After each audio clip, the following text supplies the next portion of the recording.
Right, today is a good day. Yesterday was just overcast, knowable, cool. Today, sun's out, winds died right down.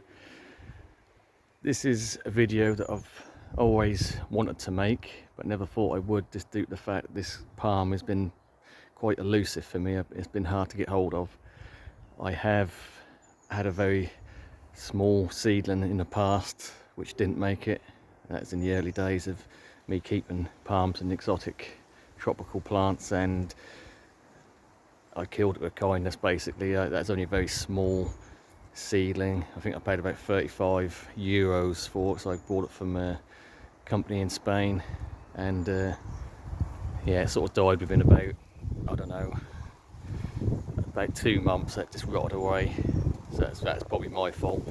But anyway, so the palm in question is the Butiagrus. This is the one I've been after to, I won't say complete the collection, because a collection's never complete, but this is the one that's eluded me and the one that I've really wanted to get. You know, ever since I got into palms, this has been the one that I really wanted, just due to the sort of coconut palm-esque look of it and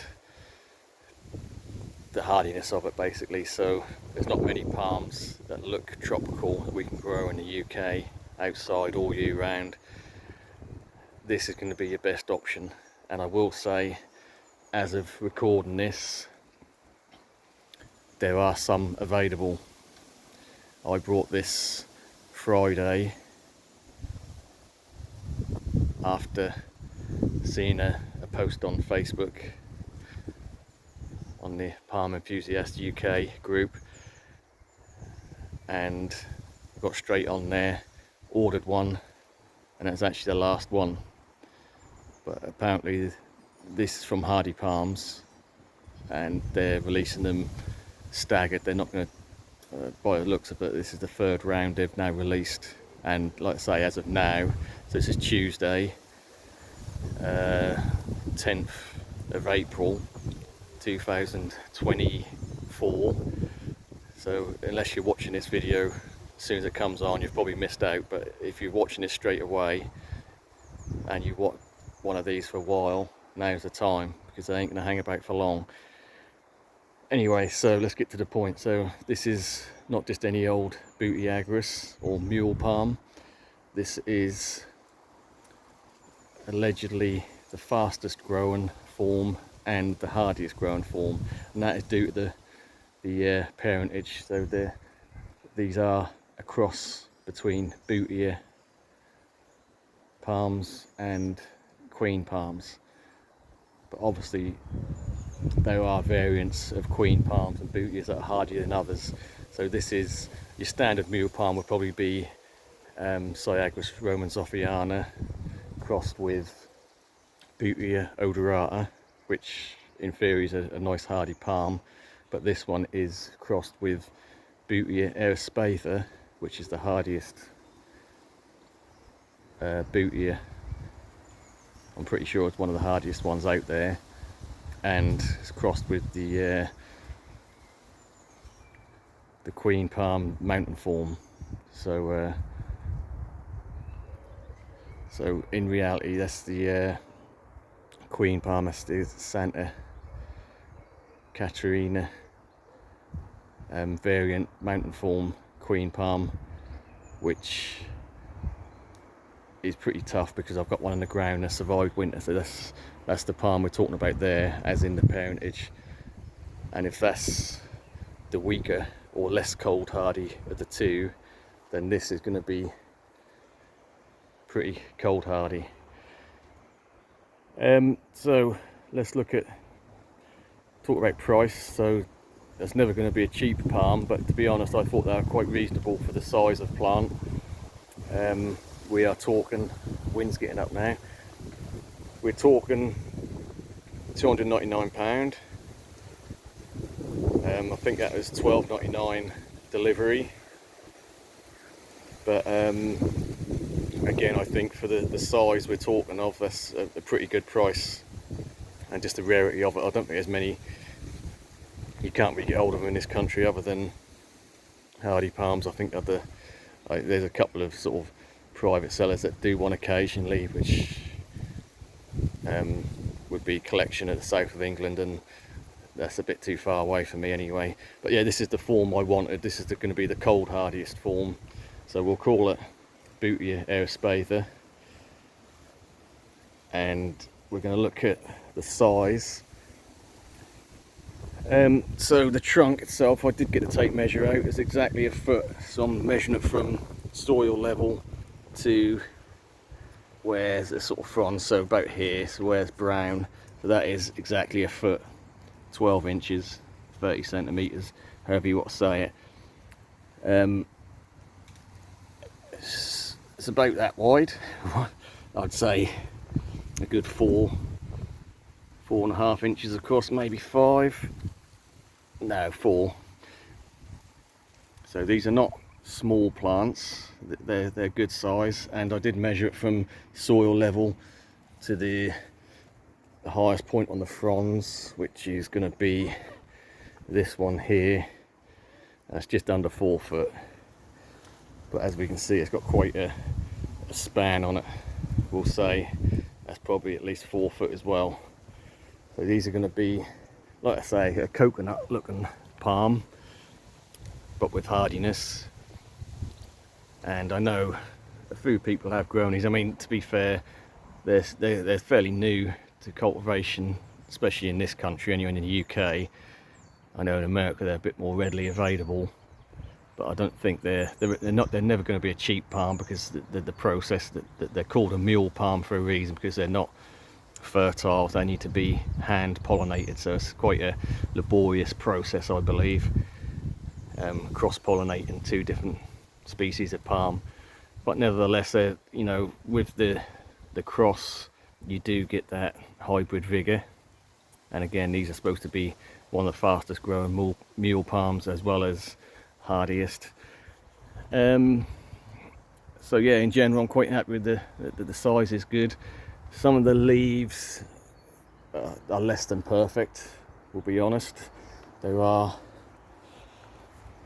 a couple of brown spots on a couple of the leaves, a couple of fronds, and looking in the light, you can see it's a little bit deficient in places. But to be fair, a lot of the palms in the garden are looking that way after winter anyway, so you kind of expect that. You don't expect perfection at this time of year. We just come out of winter.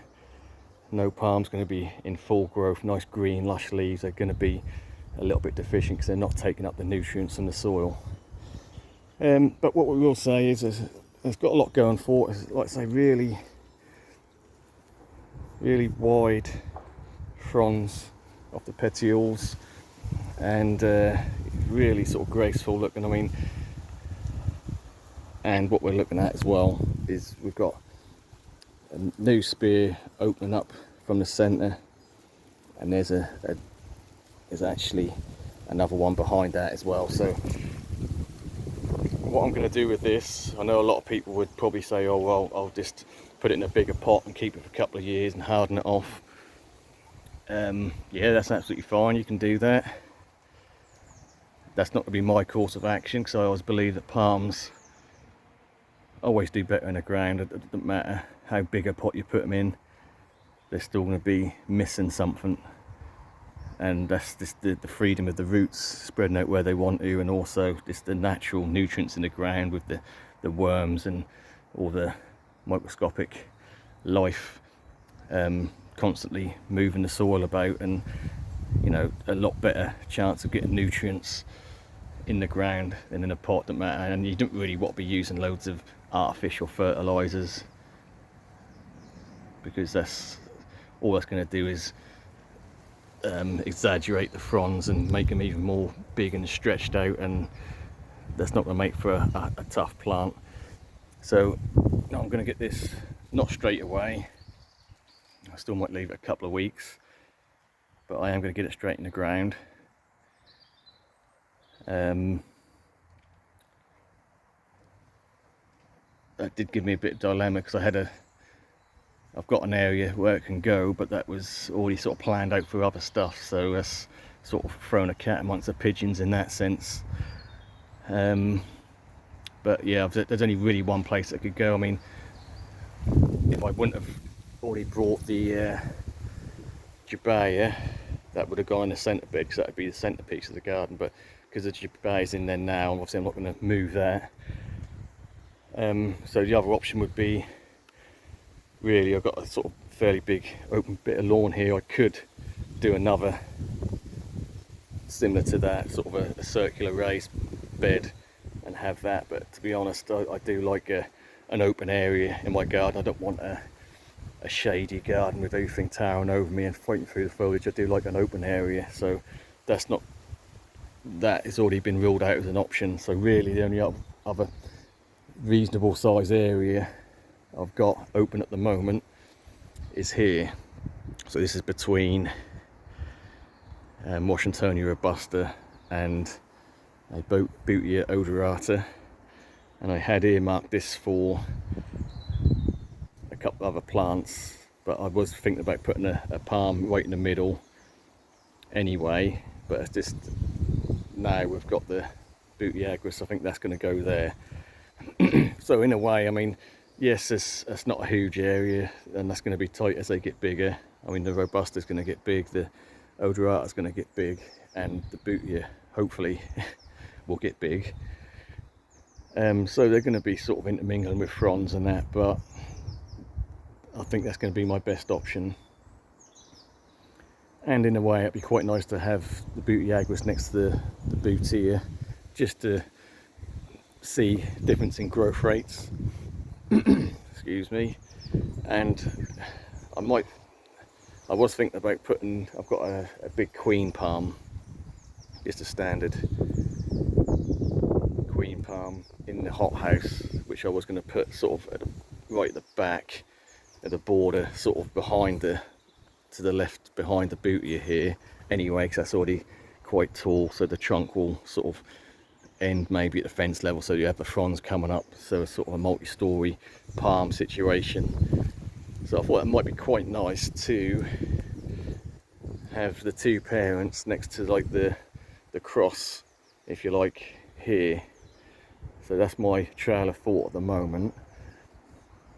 So we're going to have different stories of, I wouldn't say similar looking palms, because they're all very, very different looking. But that's my trail of thought at the moment. But again, I'm not going to rush into anything. I am going to think about this and consider pros and cons. But as it is at the moment, I really can't see a better area to put it at the moment. Front garden's maxed out with palms now, and the back garden's pretty close to getting maxed out. So I think we're going to settle with in the centre of these two other palms. Right, so again, just to reiterate, very rare palm in the UK, hard to get hold of. I think it's been about 7 or 8 years I've been after this palm, and I would have settled for a standard Butiagrus, but this is like the ultimate piece, and I'm really chuffed to have it, and I can't wait to get it in the ground and see how it does over the growing season. So we are in April, like I said. The palm, like I say, I ordered it Friday. They obviously didn't ship over the weekend. That was out for delivery Monday, delivered Tuesday. It's now Wednesday. I've got it. It was very dry, so I've given it a good drink of liquid seaweed. So I'm not going to use any harsh fertiliser, just a natural organic fertiliser, liquid seaweed, just to help the fronds along a bit. So I will probably do that once a week until that's in the ground, until I've actually confirmed where I want to plant it, and we'll see what happens after that. And hopefully, again, on paper this should be really tough. I mean, really, we'll be looking, I mean, the parentage of the two palms of the parents of this cross you could say the Butia spather should be at least -10 hardy, and the Santa Catarina Queen Palm should be at least -6, if not more. But like I say, I've got one small one here, and that's in -5 this winter, and really no damage at all. So at very minimum it should be around 8. So I'm sort of going half and half between the two. I mean, in reality you'd hope that it'd be as hardy as the Butia spather, so between 8 or 10, -8 and 10 degrees. That should, and I'm talking about Celsius, that should hold up to that. So what I probably will do for the first winter, even though I don't really want to be thinking about winter just yet, I will be keeping a real close eye on it and just fleecing it as and when needed. It's not a palm I want to box in or do anything like that. That would just be fleece on the frosty nights and then open the rest of the time, and we'll see how that goes. But that's going to be a long way in the future. We've got a growing season ahead of us, and I can't wait to get it in the ground and see what happens. So let me know if you've bought one, or you're intending to buy one, or you've been after one, and now's your chance. I'd love to hear from you if you've got one, if you had one for a while and you've got it in the ground. Again, let me know how you feel the growth rate's gone and how it done over winter. Thanks for watching. Subscribe, like, all that business, and we'll catch you on the next one.